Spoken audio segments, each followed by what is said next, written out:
So the first step in studying is to map everything out. So that would be to gather all your supplies, whether it's notebooks, textbooks, worksheets, or you could also use a laptop.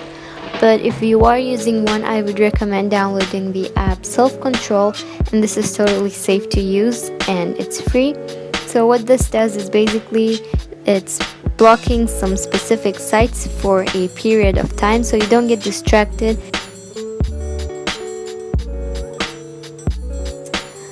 The second step is to filter. I like doing this using a highlighter, and this is basically just to eliminate all the unnecessary information. And you could also highlight using color coding, so I'd give a color for each thing. For example, dates, vocabulary, stuff which you could get on a test, and important people. And you can stick that on your notebook, so it's always very handy.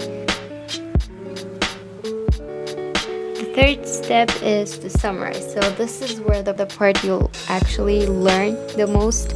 You could do this by writing bullet points.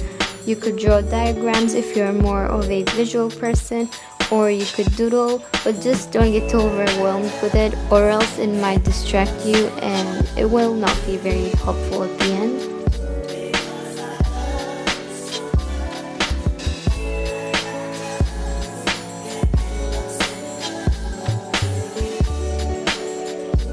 So the last and fourth step is to activate. So this will allow you to see what you actually learned and know for sure and what you didn't. I like color coding these. I'm using some Spanish vocabulary, so every color is from a different chapter. And at the end, make sure to separate the ones that you couldn't get and study over those.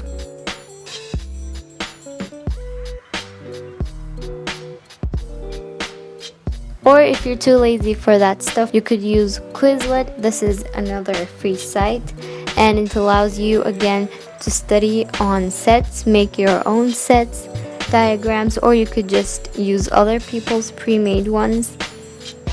Or you could search for some crossword puzzles, and these are pretty simple to use. You can just download them, you don't even need to write anything. So these were all my tips on studying effectively. I hope you enjoyed, and I'll see you next week. Bye!